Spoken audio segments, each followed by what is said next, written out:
ప్రభు నామమున మీ అందరికీ వందనాలు. ప్రియమైన దేవుని బిడ్డలారా, స్నేహితులారా, దేవుని యొక్క వాక్యము కీర్తన గ్రంథం 40 అధ్యాయం 2వ వచనం.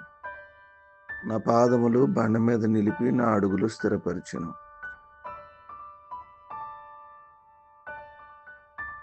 ఈ వాక్యం మనకు దేవుని రక్షణ వాగ్దానాన్ని సూచిస్తూ ఉంది. మనం ఎంతో లోతైనటువంటి కష్టాల్లోనూ, నిరాశల్లోనూ, బలహీనతల్లోనూ, ఒకవేళ ఊబిలోనూ, బురదలో ఉన్నట్టు మనకు అనిపిస్తే దేవుడు అక్కడ మనల్ని వదిలేశాడేమో అని అనిపించవచ్చు.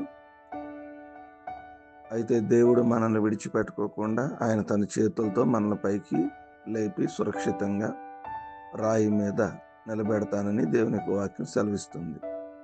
మన జీవితానికి స్థిరత్వము, భద్రత, కొత్త ఆశను ఆయన మనకిస్తాడు. మన కష్టాలు బురదలో వదిలిపెట్టడు, పైకి లేపి స్థిరమైన సలహాలతో నిలబెడతానని దేవుడు చెప్తూ ఉన్నాడు. ప్రియ స్నేహితులారా, దేవుని యొక్క వాక్యం మన బండ మీద నిలబెడతానంటున్నాడు. కొన్ని పరిస్థితులు మనము లోతులోకి వెళ్ళిపోయిన పరిస్థితులు, స్థిరపడని పరిస్థితులు ఉండొచ్చు. కానీ దేవుడు గొప్ప కృపను చూపించి ఆయనే సహాయం చేస్తాడు.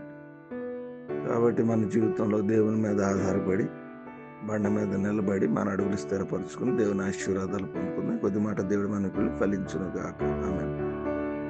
ప్రార్థన. మహోన్నతుడా, సర్వాధికారి, నిరంతరము స్తోత్రార్హుడైన మా తండ్రి, ఘనమైన నామానికి వందనాలు. రాత్రంతా కాచి మరొక శ్రేష్టమైన దినాన్ని మీరు మాకు ఇచ్చినందుకు మీ స్తోత్రాలు. మా పాదాలు బండ మీద నిలబెట్టి మా అడుగులు స్థిరపరుస్తానని వాక్యం ద్వారా మీరు మాతో మాట్లాడారు. మా జీవితాల్లో మా అడుగులను స్థిరపరచమని ప్రార్థన చేస్తున్నాం. మమ్మల్ని బండ మీద నిలబెట్టమని వేడుకుంటాం. అయ్యా, ఏ కుటుంబము నిలబడలేని స్థితిలో ఉందో, పడిపోయే స్థితిలో ఉందో, బలహీనమైన స్థితిలో ఉందో ప్రతి కుటుంబాన్ని నిలబెట్టి లేవనెత్తమని వేడుకుంటూ ప్రార్థన విజ్ఞాపన చేస్తున్నాం. నేను ప్రతి కుటుంబాన్ని నిలబెట్టమని ప్రార్థన చేస్తాను. నేను ఈ దినపు వాతావరణాన్ని జ్ఞాపకం చేసుకోండి. ఈ దినము కుటుంబాల్లో ఉన్న అవసరతలు తీర్చండి.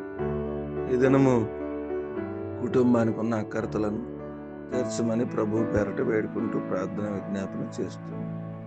వివాహ దినాలను, పుట్టినరోజులను, అనారోగ్యాలు, ఆర్థిక సమస్యలు, శరీర బలహీనతలు, కుటుంబంలో ఉన్న ప్రతి అవసరత, అక్కరత తీర్చమని ప్రభు పేరట వేడుకుంటుంది.